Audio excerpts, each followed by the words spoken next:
welcome to WASA Distance Education and ENG4C.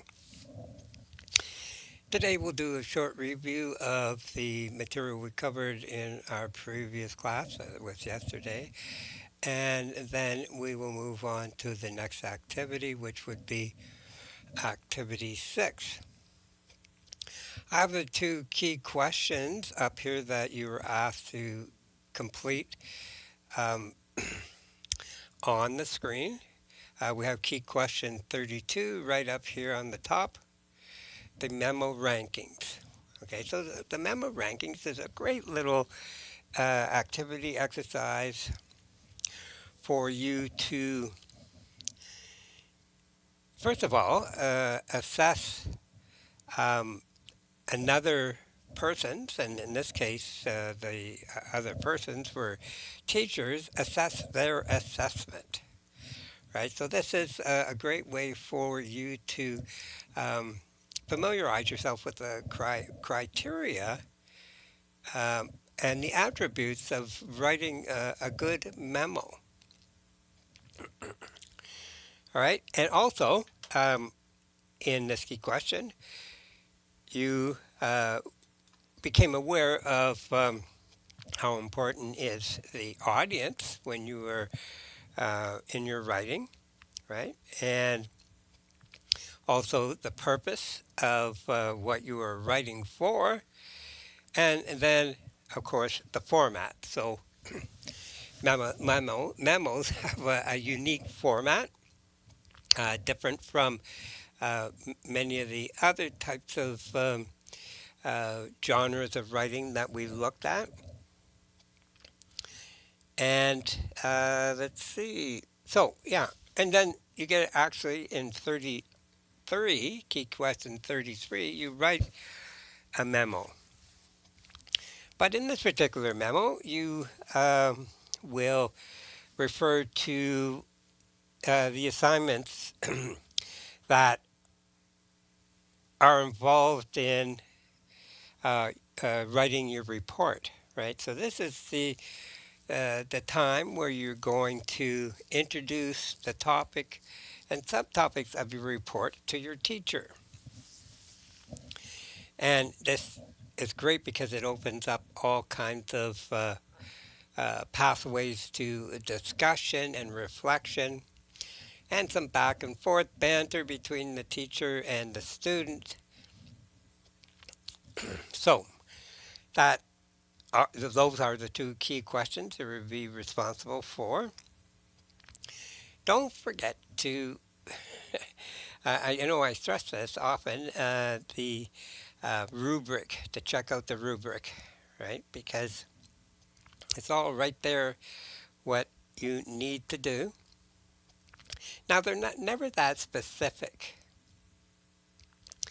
And I often wonder if they should be more specific, but then you might have to write pages and pages.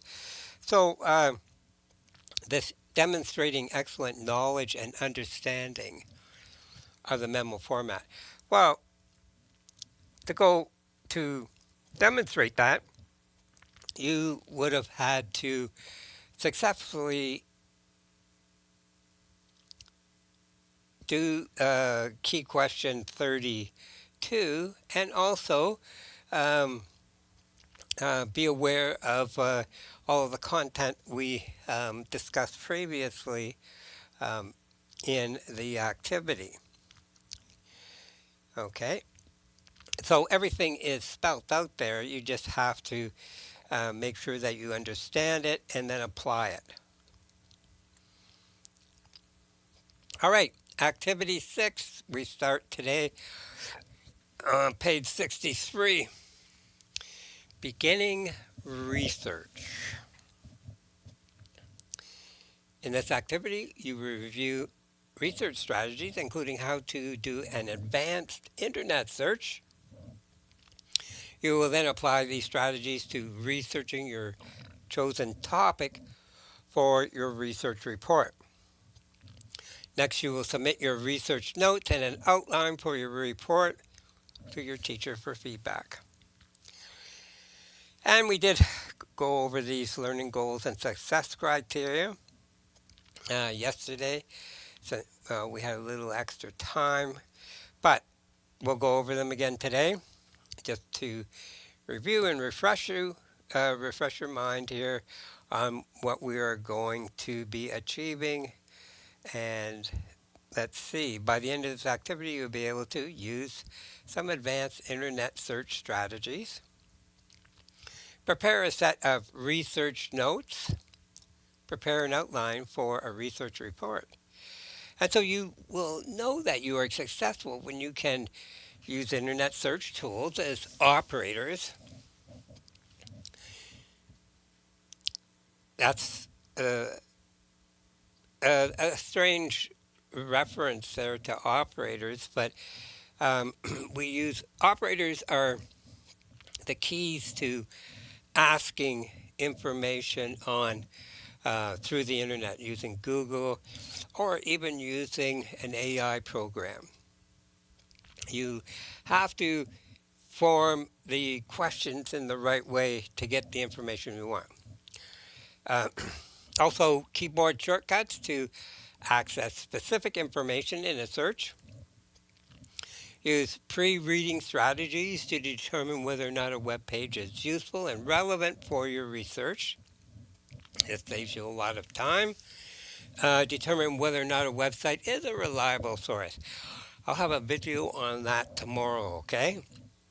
I have a great source there that has allowed us to use their videos on air, so we'll take a look at one or two of those videos.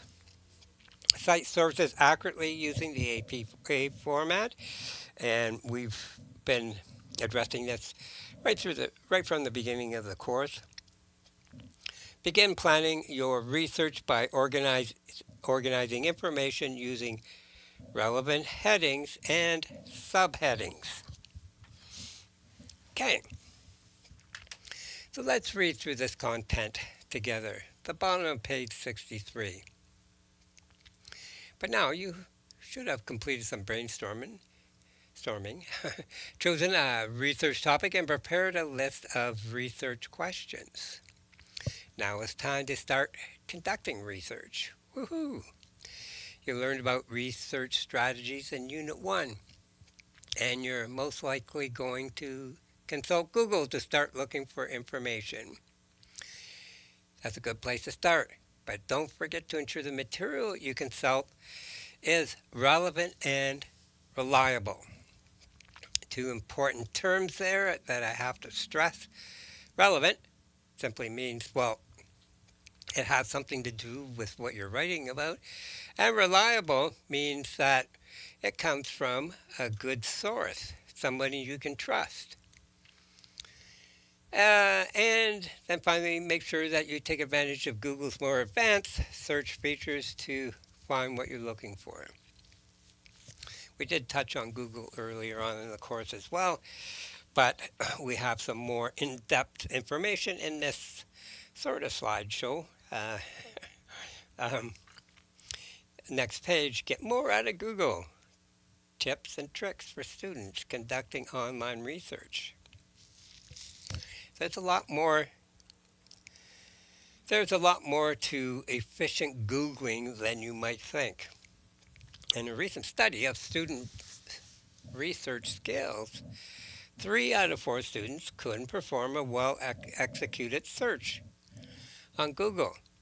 When the success of your term paper hangs in the balance, using Google effectively is crucial, but most students surprisingly just don't know how. Here are some crucial tips for refining your Googling, as well as some other great places to hunt down the last study you need for your thesis. How to Google. On page 65, search terms called operators can help you get far more specific results than you would by only using generic research terms. Here are some of the most useful. All right, so here's some examples here if you could follow along with me.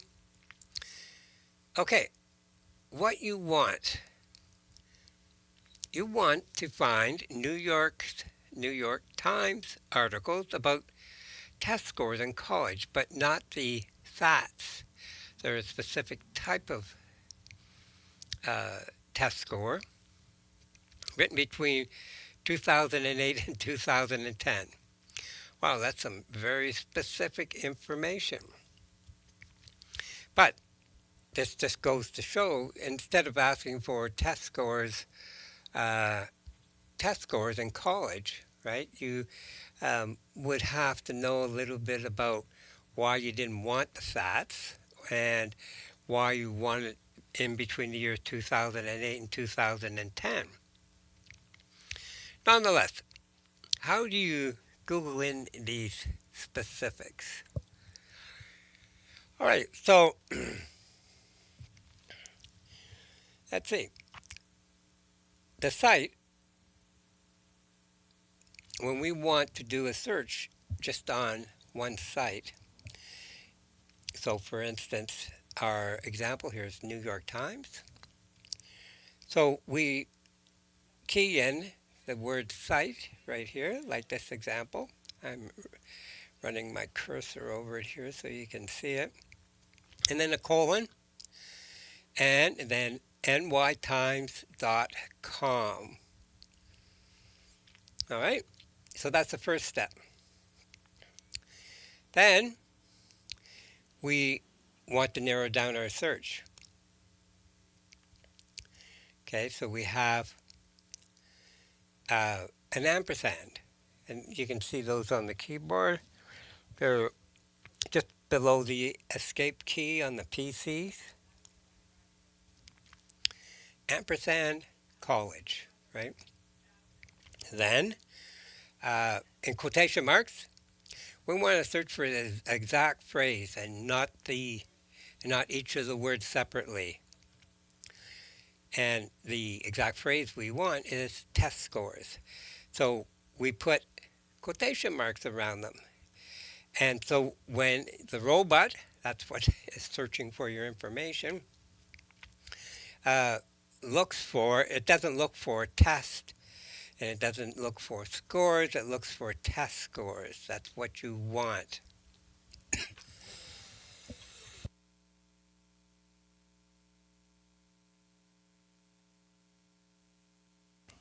Sorry about that. That cough came out of nowhere. All right, so what else we got here? Oh, in the next gray little box here, it has a minus sign and then SATS. As I mentioned, these are a type of testing, and we won't get much into what they are testing about. They are some kind of entry exam, I believe, into colleges. But you see the minus sign in front of them? That excludes them from the search. And then we have the dates or the years 2008 dot dot 2010. So that is telling the robot we just want those test scores in between those 2 years, including those 2 years 2008, 2009, and 2010. Okay, so that's one technique you could use in Google like that. Okay, now here's another example on, uh, oh, those things should have been over here. Ah, okay, let's see if I can fix that. There you go. Okay. Yeah, no, no. Hmm. I want these to go back up. Hold on. Oh, there's the problem. Okay. Uh-oh. I got a bit of a problem here.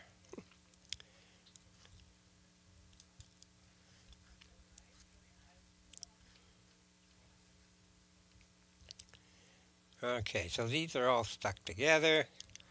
That's the problem. Okay, I can fix this by dragging this down, and I'm going to make this smaller. No, it's not going to work for me.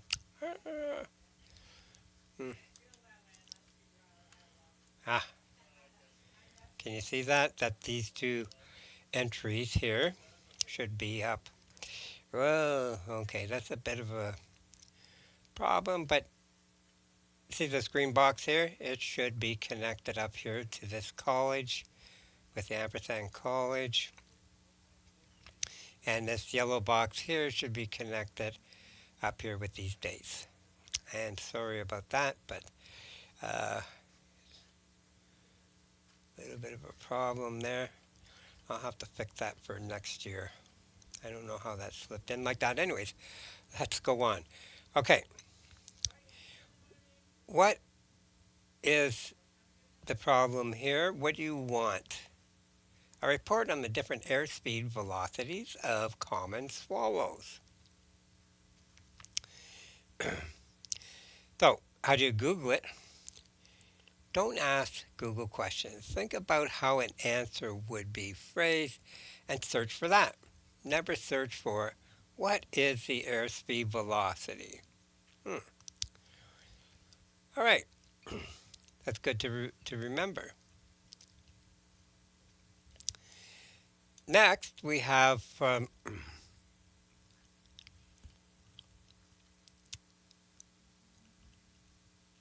this first box here, file type. Searches only results of a file type you designate. You can use a PDF, doc, or JPEG, etc. And so you write file type, colon, PDF. Okay, simple enough. And then airspeed.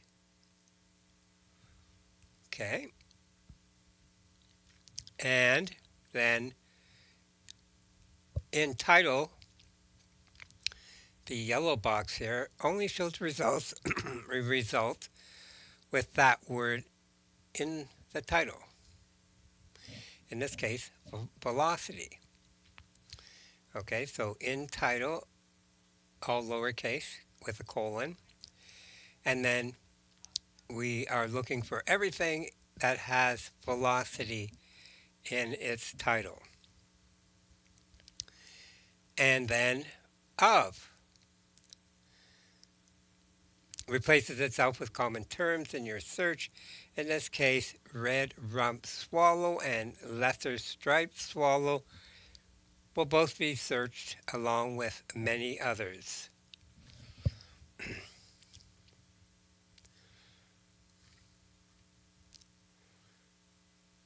Okay, so we're looking for, see the asterisk right there? Right, so that's an important thing to use to broaden that search for swallows. Airspeed of all swallows.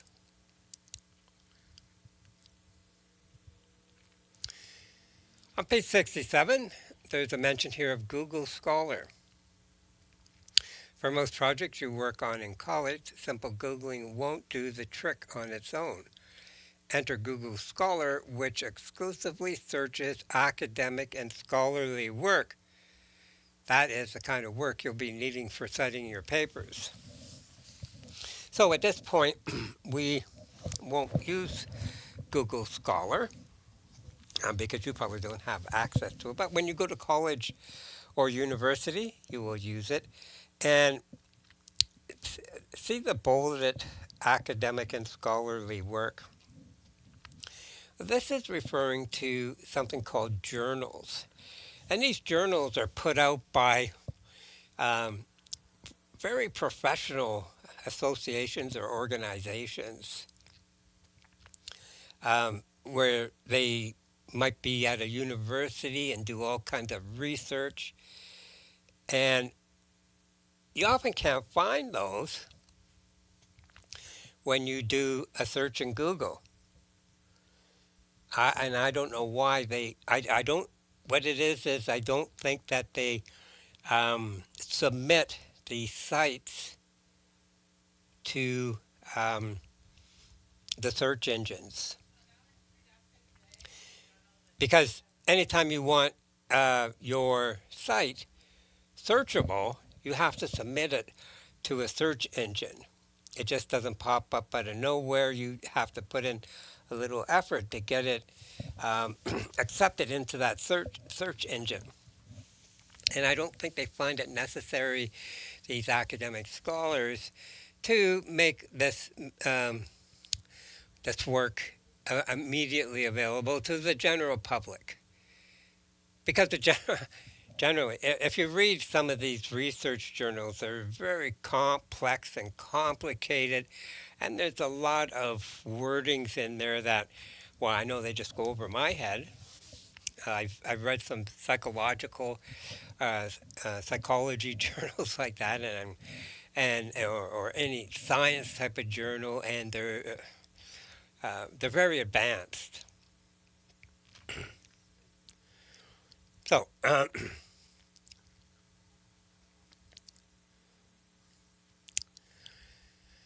so here's an example. What you want: papers about photosynthesis by Dr. Ronald L. Green and Dr. Thomas Butts. Okay.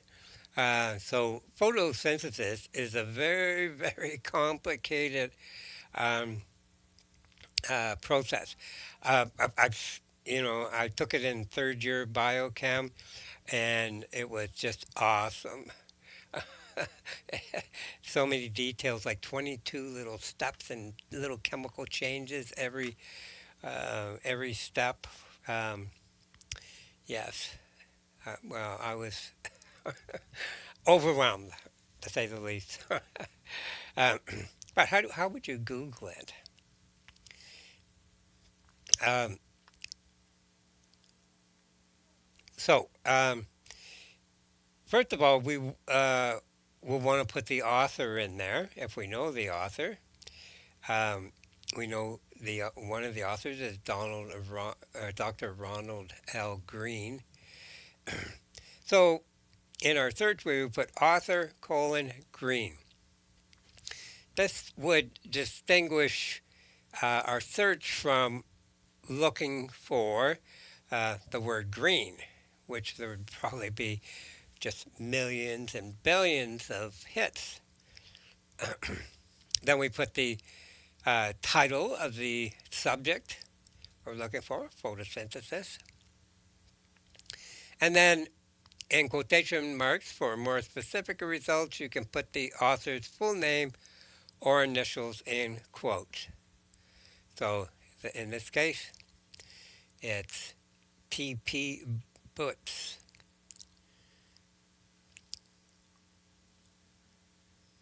So just like a normal Google search, this is where the topic you're looking for goes, to photosynthesis. Other Google tricks, definitions, um, good for quick word definitions.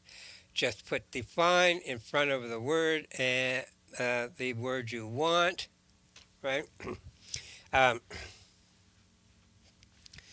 so generally, you can do that by going to a website as well or doing a search uh, up on the top of your, uh, let's say, right here, your URL window right there. You can do the search right there if you want. Oh, I want to sign back in here.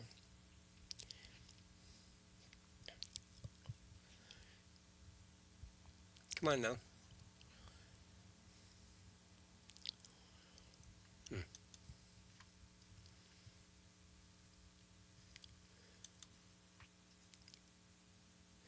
Oh, don't tell me you're messing around like this on me again. I'll be a little frazzled if you are. Okay. Wants me to log in.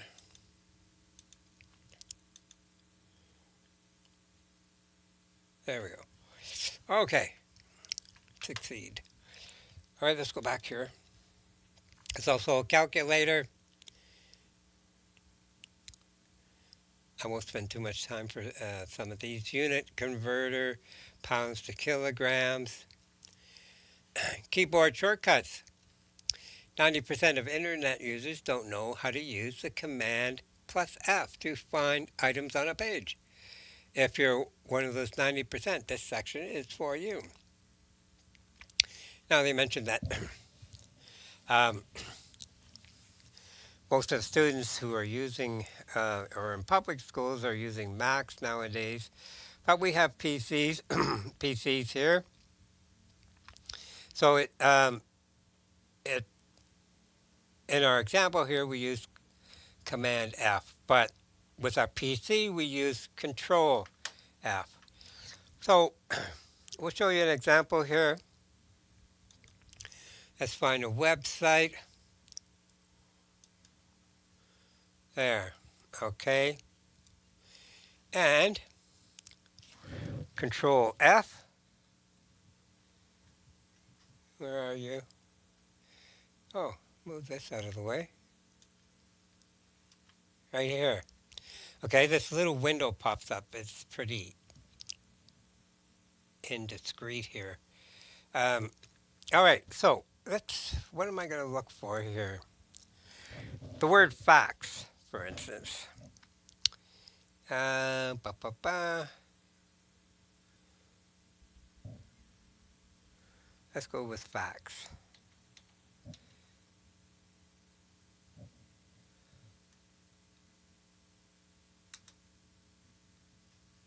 All right, I hit enter, and there is fax highlighted. Oh, it's the only one in there. Let's see. Let's try misinformation.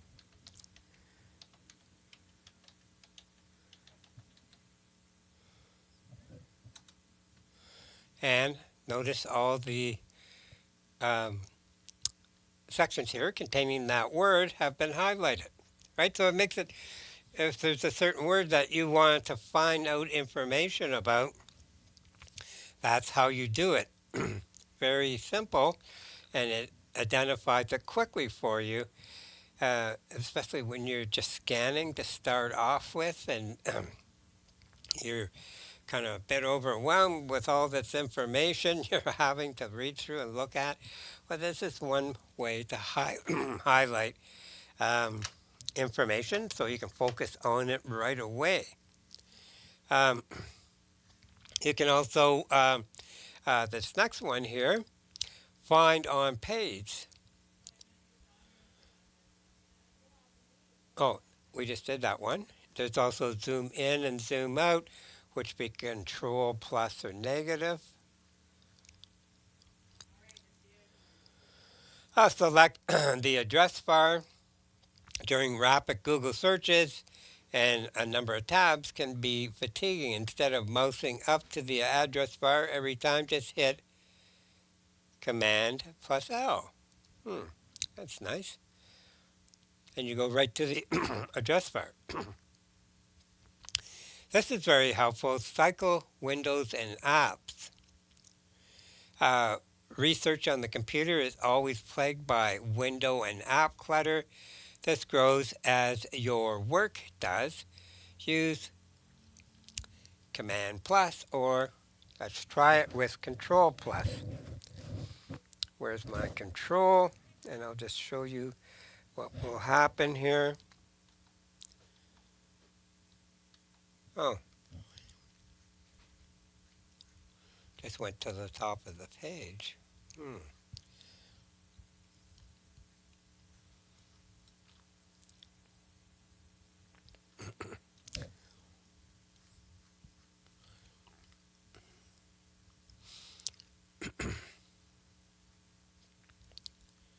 Okay, oh, here it is. Command plus, oh, Command plus tab. Right, okay, Control plus tab. Let's try that.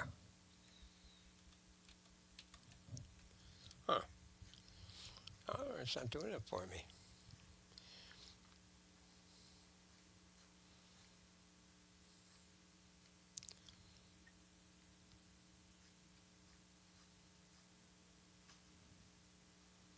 Well, okay, we're not going to mess around there much longer. Um, you can do screenshots. It's very helpful.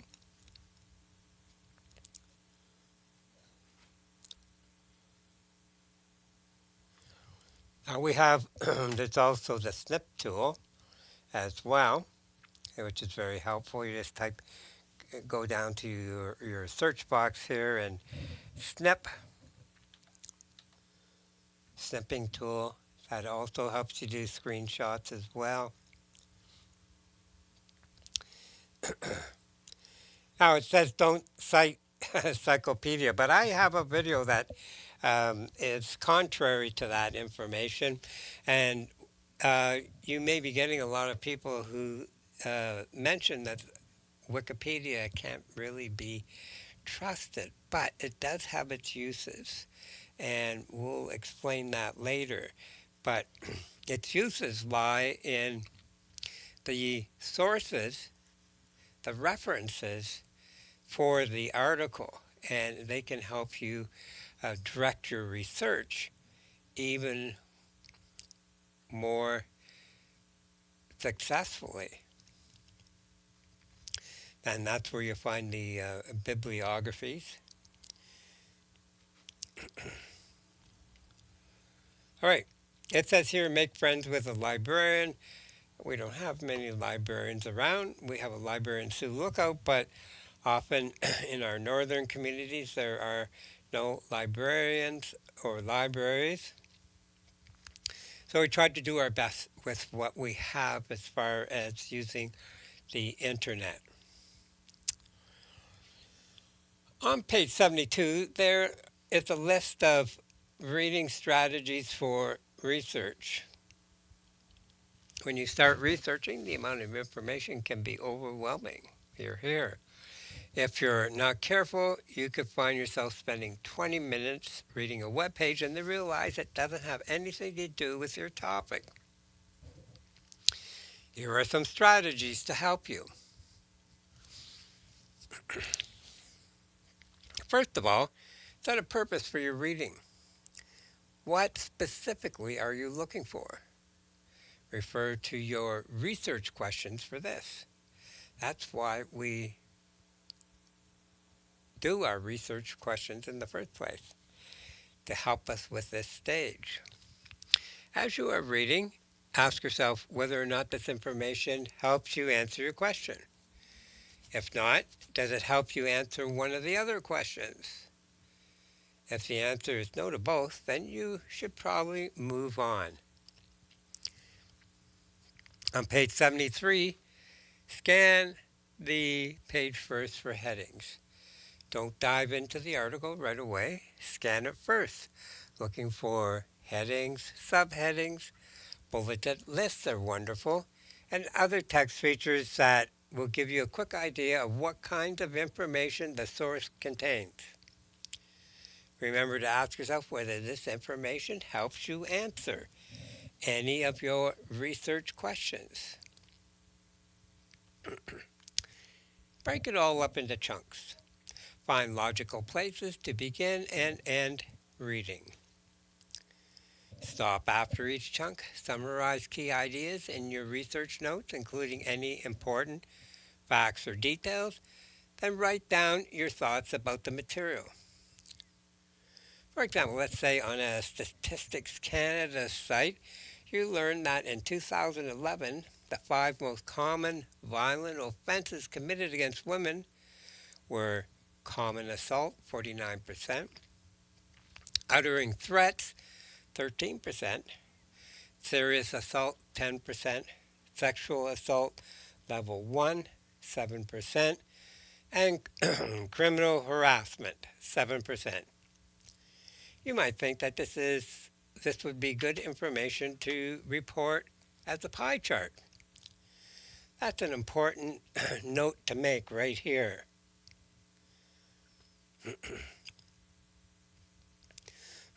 Excuse me.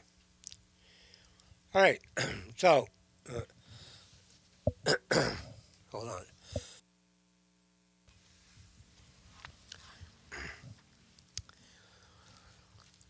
Um, Unit 3, Activity 6, Key Questions. Key question 34, Research Notes. Please keep a copy of this assignment in your portfolio folder. You will refer to it in your culminating task under the Writing subsection.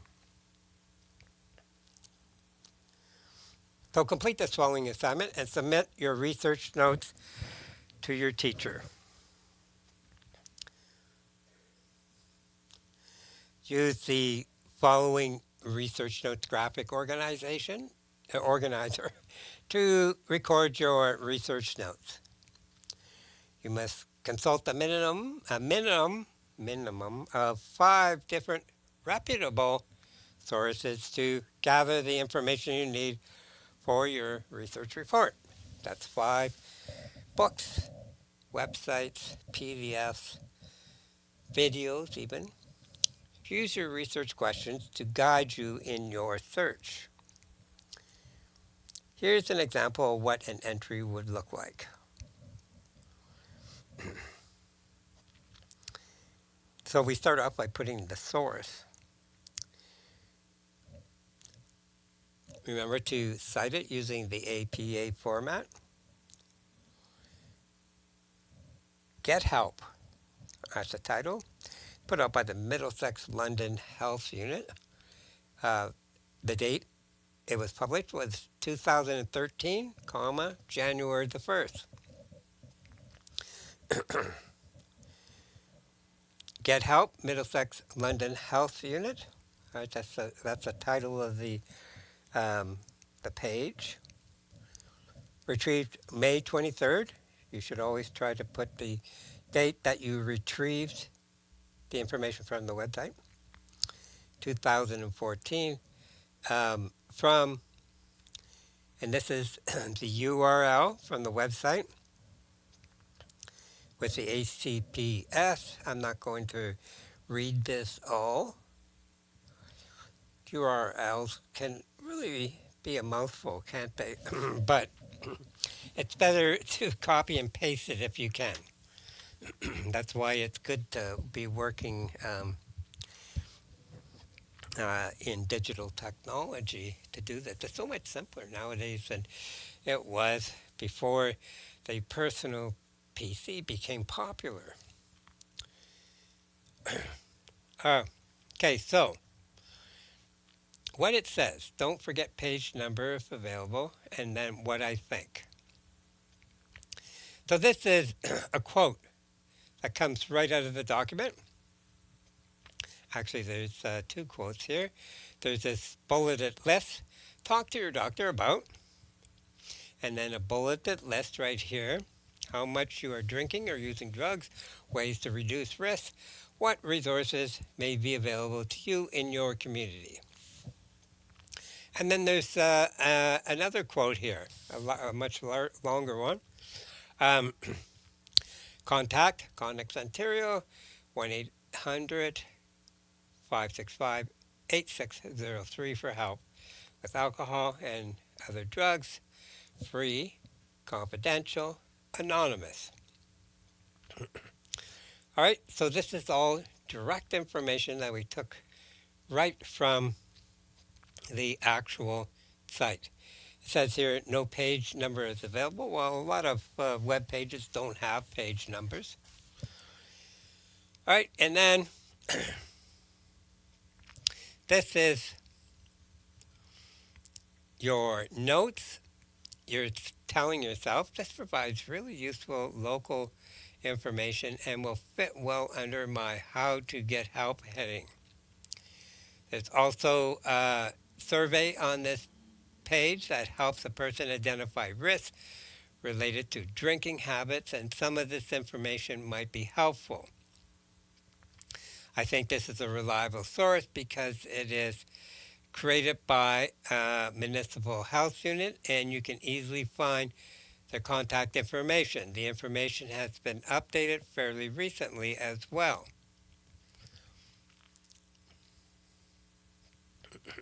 So before submitting your notes, make sure you have met the following criteria. I have properly cited each source using APA formatting. I have cited at least 5 different sources. I've included specific pieces of information that I learned from each source. I put quotation marks around any phrases or sentences taken directly from the source. I've explained how I think I might use this information. I explained how I know whether a source seems reliable or not, and I've added any questions I might have about this information. And following that on page 75, we have um, a template you can use, especially if you're doing it digitally. This is what it should look like. The nice thing about using this template is that it can expand as you add more information to it. Remember your research reading strategies. Set a purpose for your reading. Scan the page first for headings. Break up into chunks. Um, Stop after each chunk. Summarize key details. Write down your thoughts. The cells will expand to allow more room. Okay? So now I want to show you um, a couple of things here. Okay. All right. Excuse me. Gotta close that because I gotta go back over here. And let's go back here. And there.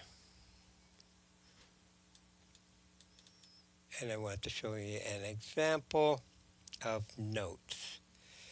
And I should have had this open, but note-taking table. All right. So,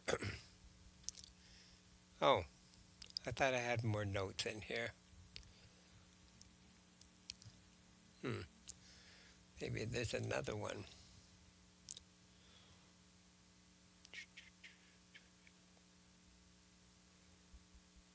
Oh, notes to an organizer? Is that it? No, that's not it. Sorry about this. Uh, oh, maybe this is it here. Yes, there we are. Okay. So, I have some examples here, right? So, there's my source, the World Health Organization. 2014, Preventing Suicide. This was a PDF I found, a global imperative retrieved from da da da. What it says, this is the big quote here, and what I think, right? And I did that again for this one from the site from CMHA. ND means there's no date it was published, right? And there's a URL and what it says, and then what I think the importance of services intervention. Here's another site, the Center for Disease Control and Prevention, Youth Suicide Statistics and Trends. There's the URL, and here's the quote, and then the what you actually think. And the neat thing about what you start doing with what I think is these are the words and phrases that you're going to use to build the paragraphs in your topics of in your research report. All right. Now, let's see. I wanted to show you the references page here because this is a good time to start working on that as well. Uh, so there's the five references that I found for my report on teen suicide. These are all done in APA style. Notice the hanging indent. Um, right there, you notice that the indent actually seems to come on the second line, like, and the second and third line. So the first line sticks out, right? So that makes it easier for you to identify the actual um, document, right? So the Center for Disease Control and Prevention, right? Um, that is um, what we're looking for. This is our reference. The other material just kind of follows in. The next one, Children and Youth, the Mental Health Commission of Canada, right? Um, then there's a text here. This one right here. Now we won't be using text very often, but you will in the future. We have an author's name here. Understanding Adolescent Psychology.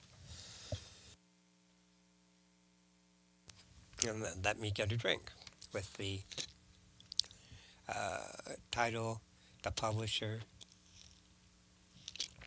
where it was published. Here's another um, um, reference here. Source, Mental Health, CMHA, Ontario, um, with the URL. This one here is actually what's called a professional journal that I was mentioning earlier, right? So this is the author, Williams, and with the title of the journal, and then the title. Actually, this is the title of the article, and then the title of the journal, the volume and pages number, and the HTTPS address following that.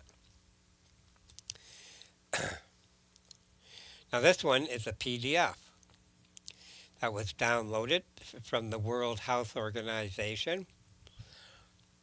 Preventing Suicide, a Global Imperative, retrieved from, notice it's retrieved from, so this means that I got it from this site right here. So, making hanging indents, it's fairly simple. You just select the text, select format, hang, click on align and indent, click on indentation options, select hanging from Dropbox, and add zero point 0.5 in the box immediately after, immediately to the right of the drop down. All right, so hopefully you'll be able to make that while you, because you're going to need to refer to it in your research notes, so you can work on those both together. Anyways, so you should be ready now to um, complete. Where are we? There we go. Your research notes for. Dun, dun, dun. Oh, I missed a page there. Sorry, I'm scrolling back up here. There we are. Key question 34. Research notes are very important, so fairly heavily weighted assignment. All right, if you need any help with this, let me know. Um, it takes a little bit of practice to get it all worked out, but once you do, you can always use this for a reference in the future when you go to college. Anyways, that's all we're going to cover for today. Thanks very much for listening to us. We'll be back on air again tomorrow, continuing on with our project, our process, our step by step process of writing a research report. Have a great evening, everyone. We'll talk to you tomorrow. Bye for now.